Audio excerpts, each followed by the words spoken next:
Eh bien, bonjour, c'est Fab de Chat et Tech Fab. On se retrouve encore une fois à Shenzhen aujourd'hui. Là, aujourd'hui, on est dans le quartier de Longroi, exactement à Baichelon. On est dans le parc, j'habitais juste ici avant, en fait, j'habitais au 7e étage. C'était un appartement que j'aimais beaucoup et d'ailleurs, c'est un endroit que j'aime beaucoup dans Shenzhen. Ici, vous voyez, c'est un petit parc qui est bloqué dans le 3e étage, en fait, en plein milieu des immeubles, en fait. Et aujourd'hui, on va commencer à parler un petit peu de Shenzhen. Et Shenzhen, c'est une grosse mégalopole, mais qui est très jeune. Ça a commencé vers la fin des années 50.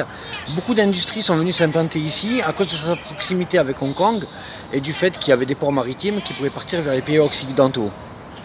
Depuis, ça a beaucoup monté, ça a fait beaucoup d'entreprises qui sont venues s'implanter ici.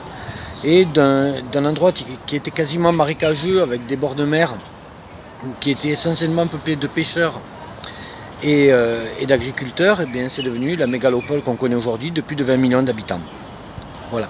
Et là donc on va attaquer l'astuce du jour aujourd'hui et vous allez voir c'est assez simple. Donc j'ai repris mes petits papiers comme hier et ça va être la terminaison des mots entre la terminaison des mots avec AN, EN ou ANG et ENG. Vous allez voir c'est super simple. Par exemple, on a le mot champ. Champ, roi de champ. Ce que vous voyez, le petit dessin en bas là, ça c'est le mot en chinois.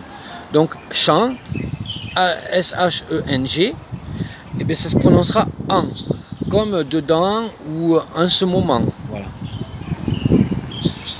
Vous avez après Shen, E-N.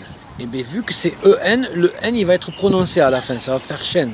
Et le dessin que vous voyez en bas, c'est Shenzhen de Shen. Shenzhen de Shen, voilà. Et avec les mots A. Donc le premier c'est Shan. Shan ça veut dire montagne. Le signe que vous voyez en bas c'est le signe de la montagne. Et vu que c'est AN, ça se prononcera Shan. An. Et le dernier, Shan.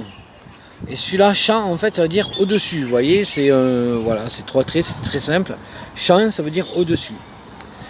Eh bien j'espère que l'astuce du jour vous a plu.